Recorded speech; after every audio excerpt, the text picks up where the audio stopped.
Pernahkah kalian membayangkan, jauh sebelum pesawat dan internet menghubungkan dunia, nenek moyang kita sudah menaklukkan cakrawala melalui ombak? Selamat datang di pembahasan tentang tamadun maritim, sebuah peradaban yang lahir, tumbuh, dan berjaya di atas birunya samudra.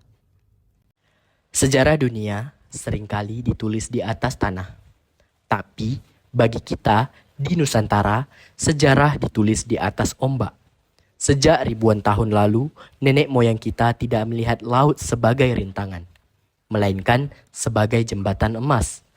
Hari ini, kita akan menyelami lebih dalam tentang tamadun maritim, sebuah peradaban yang membentuk tulang punggung identitas Melayu hingga saat ini. Halo semuanya, pada video kali ini kita akan membahas tentang tamadun maritim, khususnya dalam konteks tamadun Melayu. Pembahasan ini akan mencakup pengertian tamadun maritim, kejayaan dan hakikat tamadun Melayu, serta pertumbuhan budaya dan politik Melayu. Pengertian tamadun maritim. Apa yang membuat sebuah peradaban disebut sebagai maritim? Secara definisi, tamadun maritim adalah suatu sistem masyarakat yang sangat bergantung pada kelautan sebagai sumber kehidupan utama. Namun, ini lebih dari sekedar menangkap ikan. Tamadun maritim adalah suatu peradaban yang berkembang dan berpusat pada kehidupan laut. Dalam tamadun ini, laut bukan hanya sebagai jalur transportasi, tetapi juga sebagai sumber kehidupan utama, baik dalam bidang ekonomi, perdagangan, maupun interaksi sosial budaya. Masyarakat dalam tamadun maritim memiliki kemampuan pelayaran yang tinggi, pengetahuan tentang navigasi, serta keterampilan dalam membangun kapal. Mereka juga memanfaatkan laut sebagai jalur perdagangan antar wilayah, bahkan antar benua. Dalam konteks Melayu, tamadun maritim sangat erat kaitannya dengan letak geografis, wilayah Nusantara yang dikelilingi oleh lautan, sehingga menjadikan masyarakatnya sangat bergantung pada aktivitas maritim. Peran teknologi navigasi tradisional. Pada malam hari, para pelaut menggunakan rasi bintang sebagai penunjuk arah. Dijadikan sebagai kompas alami yang sangat penting untuk memandu arah kapal agar tidak tersesat di tengah samudera. Selain bintang, mereka juga sangat memahami pergerakan arah angin dan arus laut untuk mempercepat laju kapal. Kondisi pasang surut air laut juga selalu diperhitungkan dengan teliti, agar kapal dapat berlabuh dengan aman dan terhindar dari karang. Pengetahuan alam ini didukung oleh penggunaan alat navigasi sederhana, seperti kompas. Perahu tradisional yang mereka gunakan juga dirancang dengan sistem layar khusus yang mampu menangkap angin secara maksimal. Kejayaan tamadun maritim dan hakikat tamadun Melayu. Berbicara tentang kejayaan maritim, kita tidak bisa lepas dari hakikat jati diri bangsa Melayu. Secara historis, bangsa Melayu adalah penguasa selat.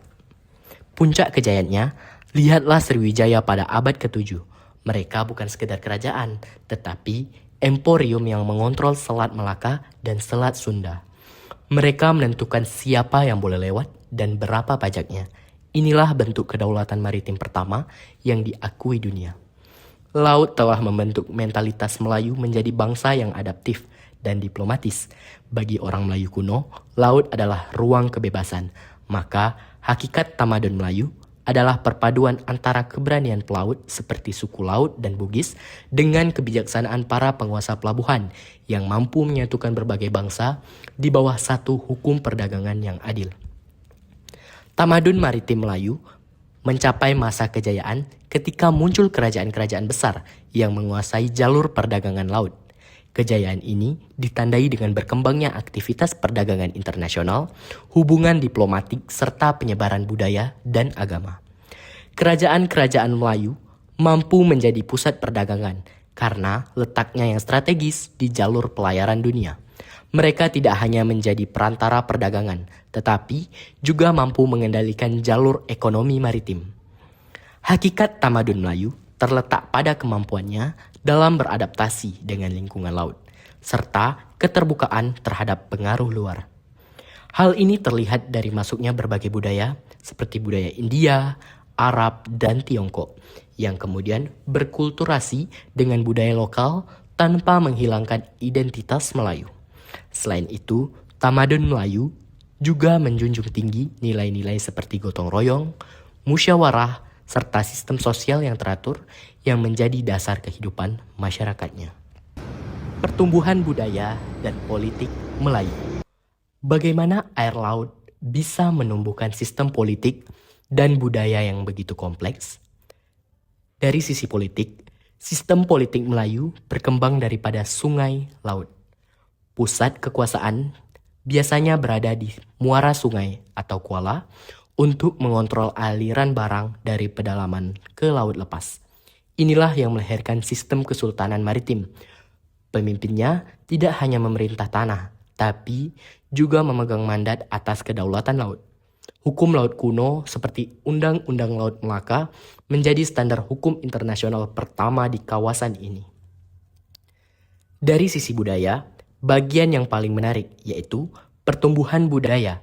Pertumbuhan budaya Melayu bersifat sintetis karena interaksi di pelabuhan.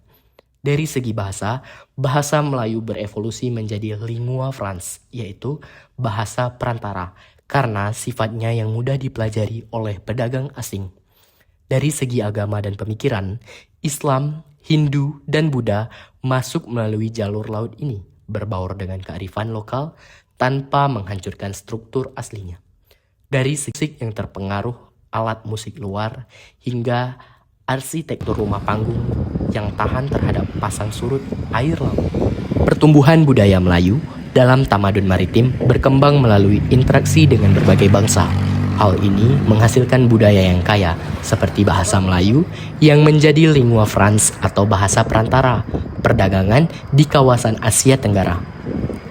Selain itu, berkembang pula seni sastra, adat istiadat, serta sistem kepercayaan yang dipengaruhi oleh berbagai kebudayaan luar, namun tetap memiliki ciri khas Melayu. Dalam bidang politik, tamadun Melayu ditandai dengan munculnya sistem kerajaan yang dipimpin oleh raja atau sultan. Kekuasaan politik biasanya berpusat di pelabuhan-pelabuhan penting yang menjadi pusat perdagangan. Sistem politik ini juga didukung oleh hukum adat dan norma sosial yang mengatur kehidupan masyarakat. Hubungan antara penguasa dan rakyat didasarkan pada prinsip keseimbangan, di mana pemimpin bertanggung jawab terhadap kesejahteraan rakyatnya. Sebagai kesimpulan, tamadun maritim merupakan peradaban yang sangat penting dalam sejarah Melayu. Kejayaannya tidak hanya terlihat dari kekuatan ekonomi dan perdagangan, tetapi juga dari kejayaan budaya dan sistem politik yang berkembang. Dengan memahami tamadun maritim, kita dapat lebih menghargai warisan sejarah serta identitas budaya bangsa Melayu yang masih terasa hingga saat ini. Tamadun maritim bukan sekadar cerita tentang kapal kayu dan perdagangan rempah. Ia adalah bukti bahwa leluhur kita adalah pemain global sejak ribuan tahun lalu. Keberanian mereka mengarungi samudera adalah pesan bagi kita hari ini, bahwa dimanapun ada air, di situ ada harapan. Di mana ada keterbukaan, di situ ada kemajuan.